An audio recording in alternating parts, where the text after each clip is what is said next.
Bem, pessoal, bom dia, boa tarde, boa noite, boa madrugada, boa aurora, bom crepúsculo. Bem-vindos aqui ao o sexto vídeo da nossa série de princípios do direito ambiental. A gente está fazendo uma associação entre o artigo 225 da Constituição Federal e vai destrinchando e vendo, ao mesmo tempo que vamos vendo os aspectos desse artigo, nós vamos também vendo os princípios do direito ambiental que estão embasando cada trecho, cada parte do artigo, dos parágrafos e dos incisos. Vale sempre aqueles dois lembretes. Se você não assistiu os outros vídeos, eu peço que volte e assista, porque os vídeos fazem uma sequência lógica, não adianta assistir o vídeo isoladamente, que ele não vai fazer muito sentido. E também que a gente sempre usa materiais extraídos da internet, quase sempre procuramos materiais de acesso livre, mas às vezes usamos alguns materiais proprietários, mas a finalidade aqui é só didática, não é finalidade comercial. Então, se você for proprietário de alguma dessa imagem, ou cartoon, ou alguma coisa desse tipo, e se sentir incomodado, pode entrar em contato que a gente altera tranquilamente. Tá? Bom, a gente tinha. Opa, a gente estava seguindo, dentro aqui do parágrafo primeiro, todos as incumbências, todas as tarefas, todos os deveres do poder público que estavam ali encaixados dentro dos diferentes incisos ali do artigo 225. Tá? Então, o parágrafo primeiro dizia que para assegurar a efetividade do direito, qual que é o direito? É o direito ao meio ambiente ecologicamente equilibrado, teriam várias incumbências do poder público, várias tarefas, várias exigências, e a gente tinha visto até a exigência número 4, e vamos aqui para o inciso 5. E o inciso 5 diz que é uma obrigação do poder público controlar a produção, a comercialização e o emprego, quer dizer, tanto a produção quanto o comércio, quanto o uso de técnicas ou métodos ou substâncias, e aí que vem a parte importante para nós aqui, que comportem risco, risco seja para a vida como um todo, né, a vida das espécies, ou para a qualidade de vida, no caso do ser humano, ou para o meio ambiente considerado como um todo. É importante aqui que a gente está afirmando que são atividades, métodos, substâncias, técnicas que se sabe que possuem um risco. Por isso que está grifado aqui que a gente já conhece essas substâncias, essas técnicas, esses métodos, cuja uso, cuja produção ou cujo comércio podem possuir algum risco. Tá? E isso é implementado de várias maneiras. A gente pode pensar, por exemplo, na Comissão Nacional de Energia Nuclear, que controla a atividade nuclear no Brasil, da energia nuclear, porque ela comporta um risco conhecido, não há desconhecimento, não há dúvida sobre a relação de causa e efeito entre a energia nuclear e as consequências que ela pode causar. O Ministério da Agricultura e do Abastecimento, o MAPA, ele controla, por exemplo, o uso, a produção e o comércio de agrotóxicos, que eles querem chamar de defensivos agrícolas, porque são substâncias que a gente conhece, a gente sabe que possuem um risco.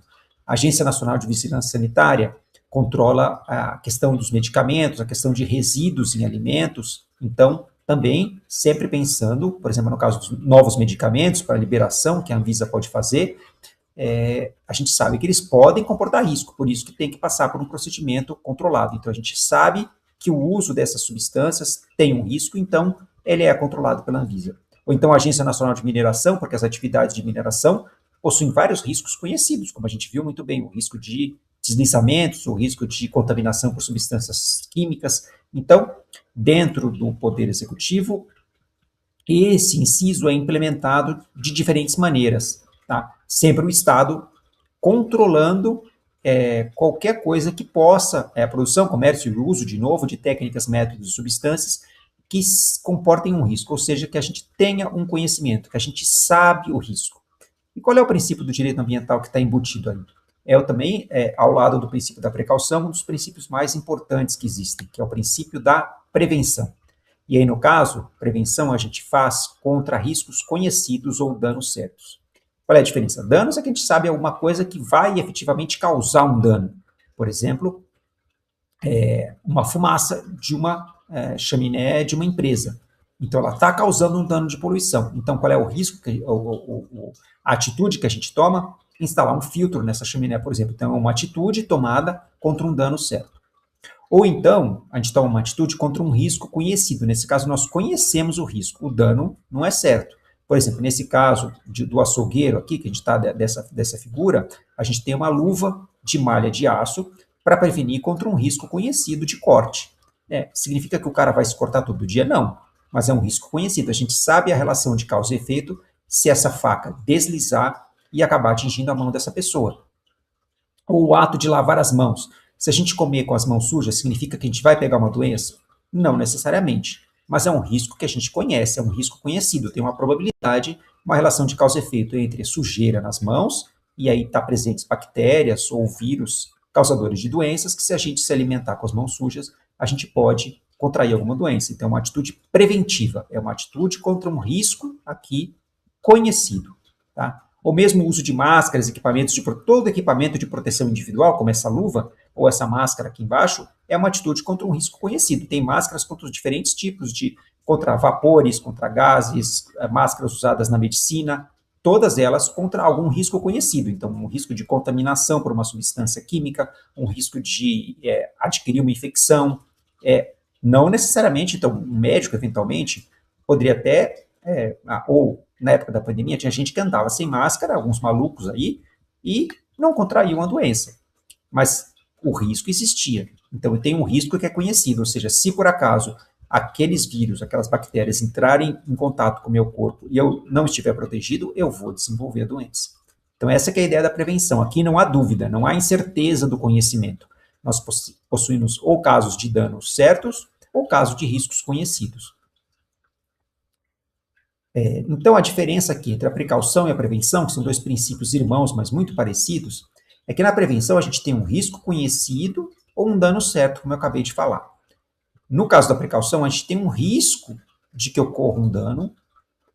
Esse risco de dano, ele não é conhecido, ele é desconhecido ou ele é incerto. Tá? Então, no primeiro caso da prevenção, temos conhecimento, sabemos da relação de causa e efeito entre uma atitude qualquer que a gente tome, por exemplo, entrar num galpão contaminado por uma fumaça tóxica. Então, é um risco conhecido, e nesse caso, às vezes até um dano certo. Se a fumaça for muito tóxica, a gente sabe que a gente vai sufocar e pode eventualmente morrer.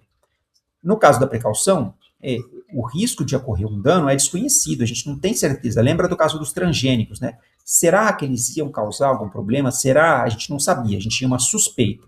Então, era uma incerteza de conhecimento. Então, na prevenção, a gente usa, por exemplo, um equipamento de proteção individual para prevenir esse dano. É um dano real ou um dano possível. O dano possível é o exemplo lá de você usar uma luva para se proteger contra o eventual corte. A gente não vai sair se cortando todo dia, mas como o açougueiro lida com a faca o dia inteiro, tem um risco maior e a gente sabe a relação de causa e efeito.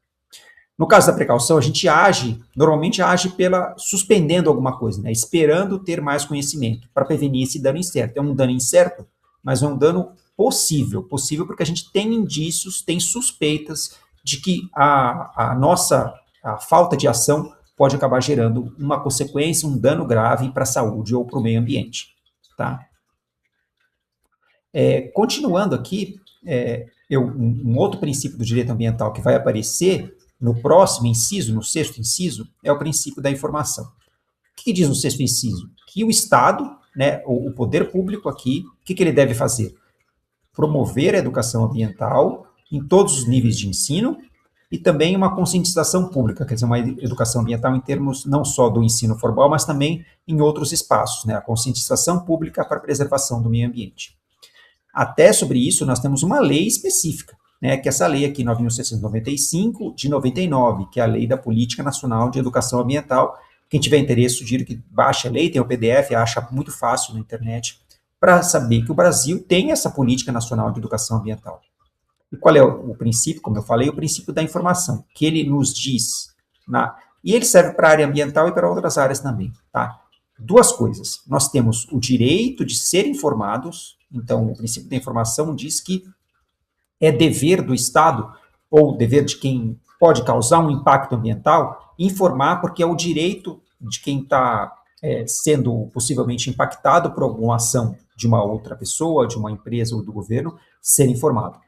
Isso, em termos mais gerais no Brasil, não só na área ambiental, mas em qualquer área relativa ao governo, nós temos ali agora a Lei de Acesso à Informação, que tem uma série de mecanismos para garantir que os cidadãos possam solicitar até a informação que seja de interesse para eles. E só em alguns casos o Estado pode impedir de nos dar essa informação. E o princípio da informação também diz que nós temos o direito à educação ambiental, tanto formal quanto informal, né? Aqui a gente está pegando uma educação ambiental em escola, que é às vezes feita em campanhas, em hortas, em espaços abertos, mas pode ser também uma educação ambiental não formal, né? Não precisa ser no espaço da escola ou apenas para alunos de escolas do ensino fundamental e médio. Então, o princípio da informação está embutido ali no inciso 6º. Mas vamos voltar para aquele inciso do EIA-RIMA, que era o 4, que a gente tinha visto no vídeo anterior, porque ele falava que o Estado tem que exigir EIA-RIMA para a instalação de obra potencialmente causadora de degradação, tal. E agora eu enfatizei um último aspecto aqui. Esse EIA-RIMA tem que ser dada publicidade, que fala assim, a que se dará publicidade. Ou seja, um estudo prévio de impacto ambiental, quando ele for concluído, ele tem que ser tornado público. E muitas vezes tem que ser até feita uma audiência pública para apresentar o EIA-RIMA para as pessoas e para ouvir o feedback das pessoas. Isso também é o princípio da informação, ou seja, você está dando acesso a uma informação que pode impactar as pessoas que vão ser, por exemplo, atingidas por uma determinada obra, uma hidrelétrica, uma duplicação de rodovia, um porto, alguma coisa desse tipo. Então, o EIA-RIMA dessa obra vai ser dado publicidade justamente pelo acesso à informação que as pessoas têm que ter. Elas têm o direito de serem informadas, que é justamente o que defende, o que estabelece o princípio da informação. Tá certo, pessoal? Então, esse foi aí o nosso 6º vídeo. E aí, no próximo e último vídeo da série, a gente vai finalizar aí o artigo 225 e mais alguns princípios do direito ambiental.